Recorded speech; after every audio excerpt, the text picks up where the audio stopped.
तो हम लोग क्या पढ़ रहे हैं कि matrix representation of linear transformation, short में लिख दिए एल डॉट टी, मतलब लीनियर ट्रांसफॉर्मेशन। तो इसी को आगे कंटिन्यू करते हैं और इसको समझने के लिए एक नया एग्जांपल लेते हैं, एग्जांपल 4। ये वाला किस टाइप का एग्जांपल होगा? ये होगा मैट्रिक्स मैपिंग बोलते हैं इसको। इस वाले एग्जांपल को हम लोग क्या बोलते हैं? मैट्रिक्स जो फंक्शन है, जो मैपिंग है, उसको हम लोग बोलते हैं मैट्रिक्स मैपिंग। देखिए डिफाइंड कैसे होता है कि जैसे कि मान लीजिए एफ ए कोई मैट्रिक्स मैपिंग है, तो इसको मैट्रिक्स मैपिंग क्यों बोलना? आर स्क्वायर से, जैसे आर स्क्वायर में एक मैट्रिक्स मैपिंग डिफाइंड है।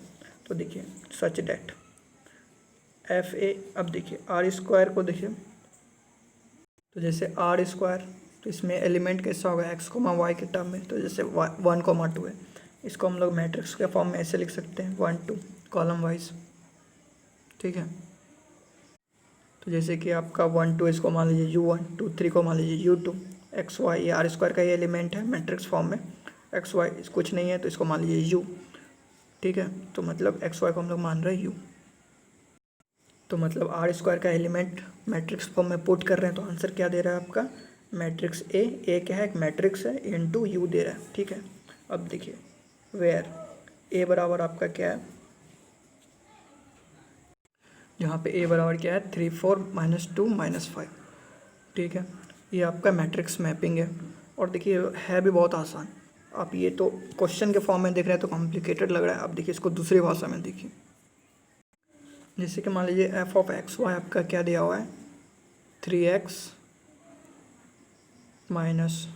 2y और 4x - 5y, ठीक है। ये कोई लीनियर फंक्शन दिया हुआ है, तो इसको मैट्रिक्स फॉर्म में आप कैसे लिख सकते हैं? इसको 3 - 2 4 - 5 इंटू एक्स वाई लिख सकते हैं कि नहीं? ठीक है। तो अब इसको देखिए सॉल्व कीजिए। 3x - 2y ठीक आ रहा है, 4x - 5y आ रहा है। अब देखिए इस एक्स वाई को आप ऐसे लिख सकते हैं कि नहीं? X Y. तो देखिए अब देखिए इसको आप क्या कीजिए? f, इसको मान लीजिए u, और इसको मान लीजिए a, और इसको मान लीजिए u। तो f ऑफ u क्या हो रहा है? a into you. तो इसको स्पेशल नाम दिया गया है क्या? f है, ठीक है। तो अब इसी को हम लोग वहाँ पे लिख रहे हैं। तो देखिए अगर ये दिया हुआ है आपका फंक्शन, अब s एक बेसिस दिया हुआ है आपका। बेसिस क्या दिया हुआ है आपका? कि जैसे कि u, उसका नाम दे दिया u1, u2। अब वो बेसिस है कि आपका पहला है 1 2 और दूसरा आपका क्या है? 2 5। ये आपका बेसिस दिया हुआ है। तो आपको ये जो आपका जो फंक्शन है, जो मैपिंग है, मैट्रिक्स मैपिंग, इसको एफ है, ठीक है। इसी को शॉर्ट में हम लोग क्या बोलते हैं? या फिर ए बोलते हैं। ये भी बोल सकते हैं ये भी, लेकिन ये जनरली नहीं बोला जाता, ज़्यादातर यही बोला जाता है। आप सॉम सीरीज की बुक देखिए तो उसमें सिर्फ ए लिखा हुआ रहता है। तो ये भी सही है, ये भी सही है। आपको जिस फॉर्म में दिया जाता है क्वेश्चन, आप उस फॉर्म में बनाइए। विथ रिस्पेक्ट टू एस क्या होगा ये फाइंड करना है। अब देखिए क्वेश्चन दूसरे फॉर्मेट में भी आ सकता है। बोलेगा कि ए एक मैट्रिक्स मैपिंग है और ए का वैल्यू दे देगा, एक बेसिस दे देगा, और बोलेगा क्या? मैट्रिक्स रिप्रेजेंटेशन निकालिए ए का जो मैट्रिक्स मैपिंग है with respect to S. Question ऐसे भी आ सकते हैं, और सोम सीरीज की बुक में क्वेश्चन ऐसे ही लिखा हो रहता है। तो देखिए इस फंक्शन का या फिर इसको ए लिखिए या फिर एफ ए लिखिए, ठीक है। विथ रिस्पेक्ट टू एस निकालना है। Matrix representation of matrix mapping F A with respect to S, या फिर दूसरे फॉर्म में इसको क्या बोलेंगे? ये मैट्रिक्स मैपिंग ए का representation, matrix representation with respect to S, ये निकालना है आपको। तो देखिए पहला वेक्टर क्या है? 1 2। तो सबसे पहले पहला वेक्टर पुट करेंगे, वो क्या है आपका? 1 2। ये पुट कीजिए। तो देखिए ये किसके बराबर होगा? a इंटू 1 2 के बराबर होगा। और a आपका है दिया हुआ है 3 4 -2 -5, यहाँ पे देखिए दिया हुआ है इंटू 1 2। इसको कैलकुलेट करेंगे, तो इसको कैलकुलेट करके कितना आएगा? तो इसको कैलकुलेट करेंगे तो आएगा -1 -6 आएगा, ठीक है।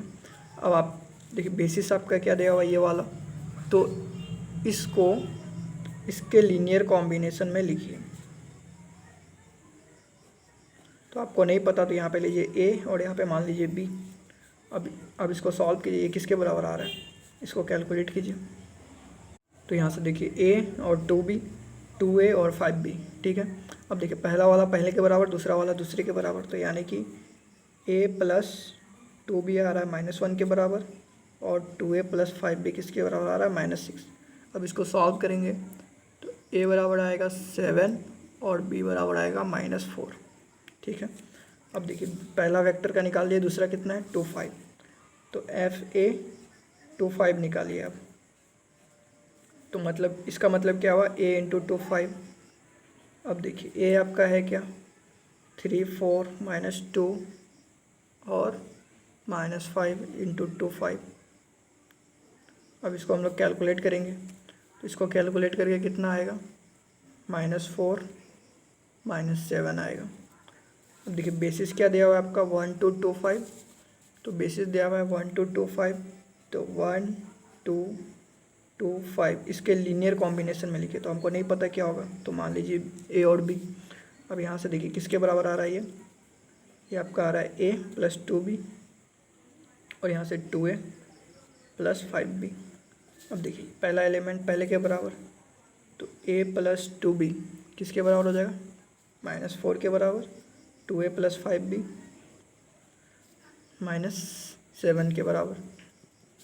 अब इसको सॉल्व करेंगे तो a बराबर कितना आ जाएगा -6 और b बराबर कितना आ जाएगा 1। ठीक है, तो देखिए अब तो a मतलब इसका matrix representation of a with respect to s बोलिए, या मैट्रिक्स रिप्रेजेंटेशन ऑफ जो आपका मैट्रिक्स मैपिंग है एफ ए, ये भी मैट्रिक्स मैपिंग ही है, तो लिखने का अलग अलग तरीका है।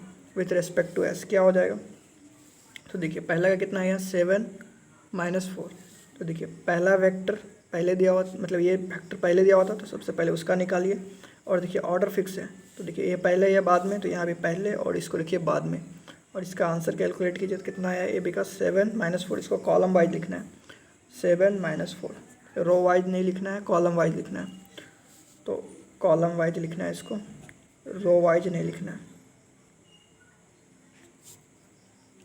तो देखिए दूसरा का कितना आया -6 और 1, दूसरे का कितना है -6 -1। देखिए दूसरा वेक्टर 2 5 था, तो दूसरा निकाले तो इसका दूसरा कॉलम में लिखेंगे आंसर।